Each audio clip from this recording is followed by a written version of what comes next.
In this one, we're going to talk about some ways that you can balance realism and abstract elements in your art.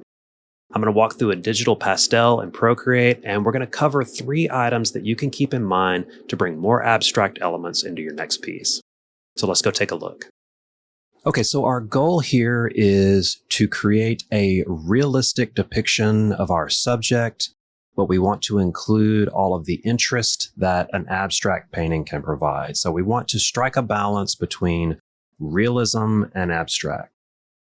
But first, what do I mean exactly by a realistic depiction? So this is my drawing of this bird from the reference photo. So my drawing, the proportions are all very realistic. So there's nothing that is exaggerated. There's nothing that I took a lot of liberties with. So it's pretty much what I see as far as the shape of the head, the shape of the body, the size, the head size relative to the body size. The tree branch that he's sitting on is very similar. Now, I could go with something that's more of like a comic or cartoon depiction of the subject. This is still a drawing that used this reference to create, but this is a much more realistic depiction. So my base drawing includes realism based on my subject. Now, on another layer here, I have a painting that was done with the pastel brushes from the Ultimate Brush Toolbox. And those brushes, along with the pastel artifacts from the Ultimate Art Effects pack, is what I will be using to finish out this painting. And I'll link both of those sets in the description below. Now, in this painting, we still have a realistic depiction, meaning that I didn't take a lot of liberties with colors. I'm basically reproducing similar colors that I see in the reference. I didn't do anything wild. I didn't create light or shadow that really wasn't there in the reference. And I also didn't use any wild colors that I'm pulling from my imagination. So again, this is a pastel painting that is pretty close or similar to the reference that I have here. And I will also link this reference photo. It's from unsplash.com, and I'll put that in the description below as well.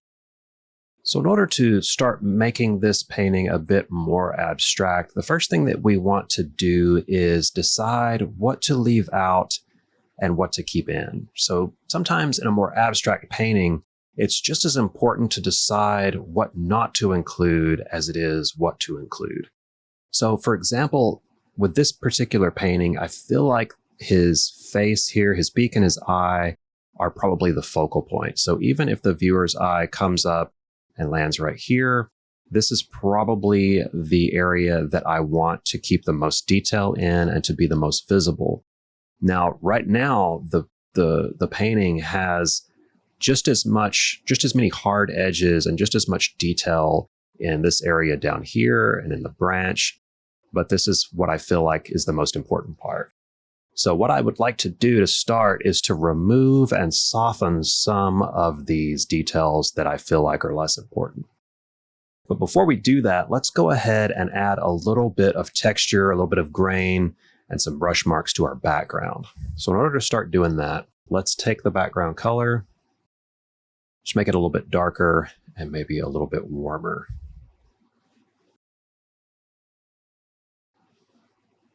Maybe something like that. All right, and I'm going to be using the pastel brushes again from the Ultimate Brush Toolbox.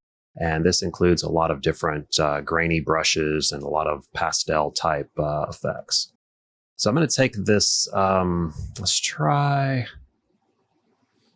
this grain painter and see how that looks. Maybe a little bit more, maybe a little lighter version of the background color to start out. And I want it to be pretty big, and I want to be on a layer below the painting. So let's just start adding a few strokes to the background.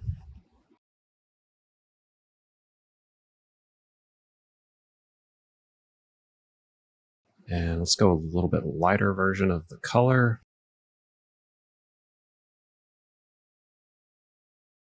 And I'm going to change to a different brush as well. Let's go to Let's do the new shader. And make sure the opacity's up.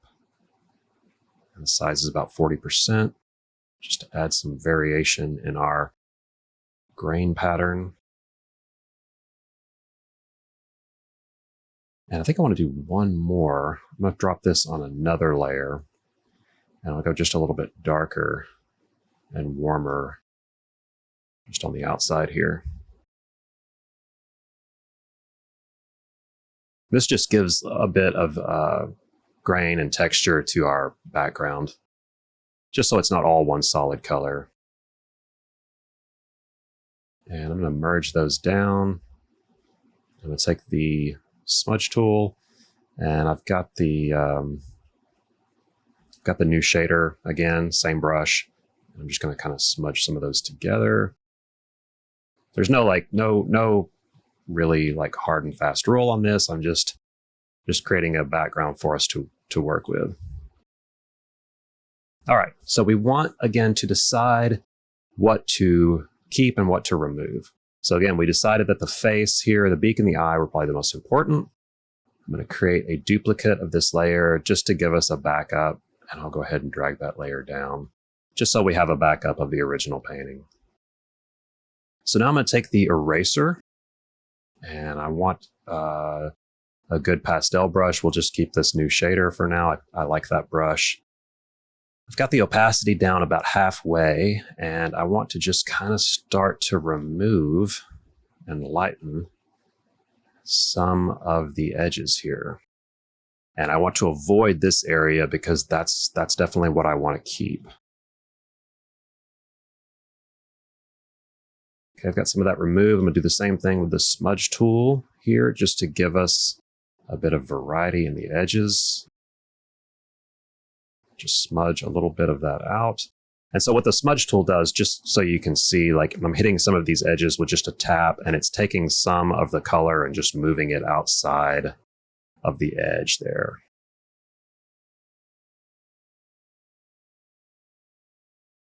Okay, so already we are kind of starting to see that because this area has become sort of softened and blurred, this area becomes more of a focus. Our eye automatically goes to the sharpest, hardest edges in the painting. So already we have we've moved in the direction of a more abstract painting. Okay, so now we wanted to take a look at adding some additional colors that maybe we don't see in the reference. So everything we have at this point is based on this reference photo with some of these blues and these grays and some of this cream color that we see in the background. So if we want to add maybe some brighter or more vibrant colors, something that we're just sort of pulling from our imagination, we might not want to just choose any color. We want to be a little bit strategic. So if our bird is primarily blue and we think about our basic color theory, our color wheel, what's opposite of blue or complementary to blue would be like a yellow or an orange. So let's go ahead and see if we can add some brighter colors to this image. I'm going to go ahead and close out the reference because I don't think we need that anymore. And I'm going to 3-finger swipe and copy all, and then 3-finger swipe again and paste. So what that does is create a new layer with everything all flattened onto one layer. Okay, so I'm going to make a little bit of a color adjustment here with color balance. And I want to take the midtones and push them a little bit towards red, just slightly. The shadows, I'm going to push a little bit towards blue. And then the highlight, I'm going to push a little bit towards yellow. All right. Now I'm going to make another copy here. So I'm going to duplicate that layer. So I've got 2 identical layers here. And this top one, I'm going to choose hue saturation. And I'm going to push the saturation all the way up to 100. And the hue, I'm going to push slightly towards maybe an orangish red color there. It's like 49%. It's just barely there. So I'm going to now do that again and do another hue saturation adjustment. Take the saturation and one more time, push it all the way to 100. So now that we've got this really crazy saturated color version of our painting. So on that layer, I'm going to tap the thumbnail and choose mask. And now on the mask layer with black, I'm going to drag black and it's going to hide all of that layer. So we're still on the mask. Now I'm going to switch over to solid white. And let's get a brush. Maybe we'll do the new shader. Again, I think I liked that one pretty well before. And we're going to just very lightly, the opacity is down just a little bit, and we're at about 30–40% on the brush size. And I'm just going to bring out, and I'm just going to reveal or bring out some of that that really super saturated layer underneath.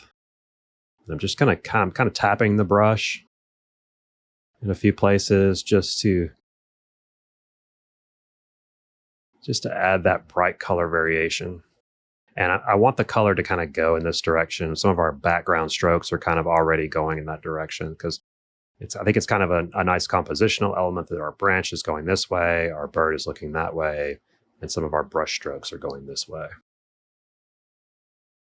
So just bringing a little bit of that out.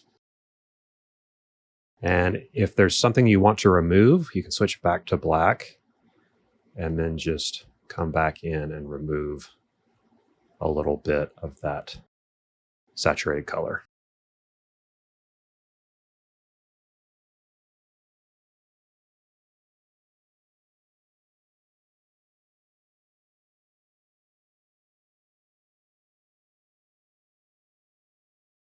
I think I'm going to go with that right there.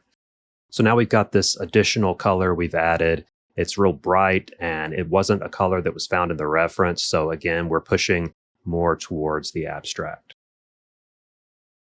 So the third item that we want to look at is abstract elements like brush strokes or wipes or smears, things that you would see in a real pastel painting.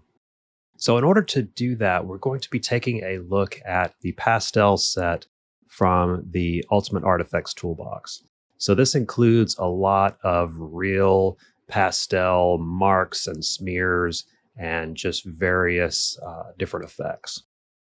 So let's create a new layer. And I'm really liking the orange and sort of yellow that we've got going on here. So I'm going to see if I can sample maybe a little bit of the yellow. Something maybe like that. And we're on that new layer. And let's see if we can add something a little bit softer, like maybe some of these smudged up strokes here. Let's try smudged up 3. And I'm going to see about adding that up here. Let's rotate it a little bit.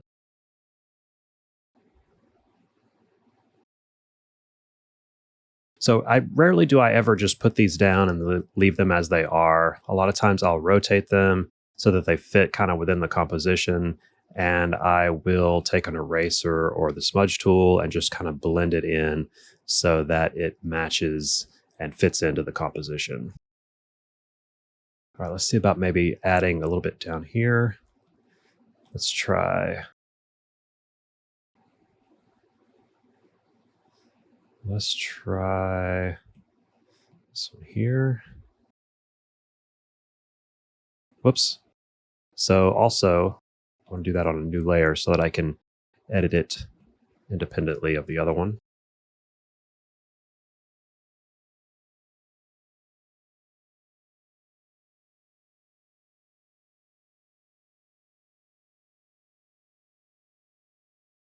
All right, now let's try to get this orange in here. And make that a little bit more saturated. And let's try something a little bit more scribbly, maybe. These fine point strokes, let's try this one. I'm going to combine these two layers down and then make a new layer. So let's see about maybe adding it right there, but removing some bits. Try another one. Try this one.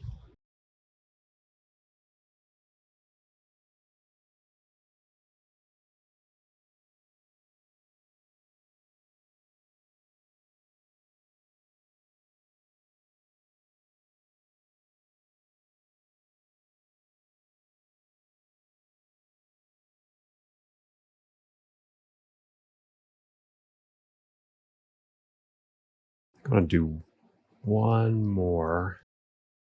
Go ahead and combine those and make a new layer.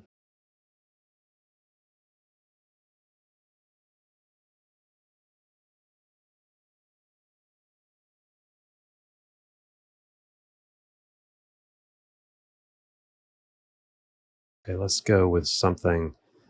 Let's go with that. Let's see. Part of me wants to add a little bit of more of this blue here, maybe. That color. And let's try a new layer. Let's just see if we can drop maybe a soft blue in there just to see what it does.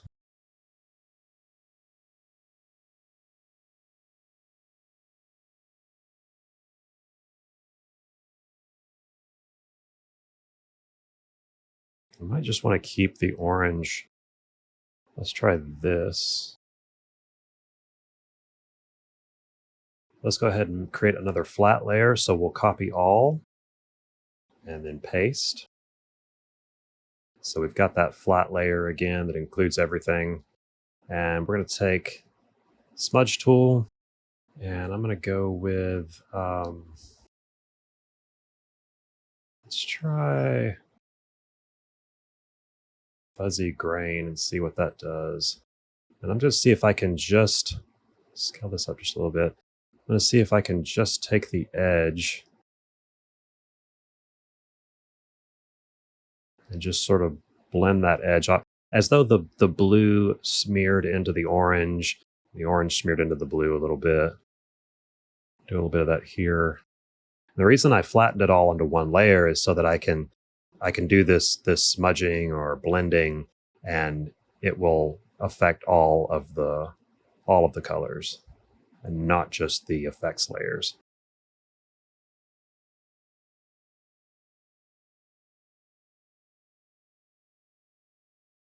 Okay, I don't want to overdo it, so I think that will probably be enough. I'm going to zoom in here so you can see it. It just took some of that little bit of blue, and that's kind of what I was trying to do with the effects, is just take a little bit of that blue and blend it in to the edge or to the orange and yellow. All right. Okay, at this point, I think that we could probably call this done as it is, or we could choose to maybe enhance a few of the smaller details. So let's go ahead and take a look at how to do that. So let's add a new layer and let's go with a little bit of fine dust or specks. There's a brush within the pastel set that is dust or grain here. And let's get maybe this bright highlight color and just add a few little specks of pastel dust. And I don't want anything to land right over his eye, so I'm going to erase a little bit of that. And let's also get maybe a dark color. I think I'm going to use the blue. And maybe a little bit of the orange. So these are really fine specks. You may not be able to see them all. It's just adding these little bitty dots. Okay, let's also take maybe a small detail brush, like maybe the ultrafine or this sharpened brush here, and let's get the highlight color again. That color there, and we can go ahead and make a new layer for that. We can go along the edge and just sort of bring back in some of that rim light or highlight, just so that that detail doesn't get lost. We don't have to go crazy with it, just a little bit to enhance that highlight. And we can also grab the dark color, and I'll drop this on a new layer as well. And maybe this branch that he's on has some finer little twigs. Just adding little details like that just makes it look a bit more refined or a bit more finished to have a few extra details. So now I think we can go ahead and call this one completed. So I hope breaking down the abstract portions of a painting like this helps you to understand the things that you can do to kind of find that balance between realism and more abstract. Now, if you have any questions, feel free to shoot me an email or drop a comment down below. I'm always around and I'm always happy to help.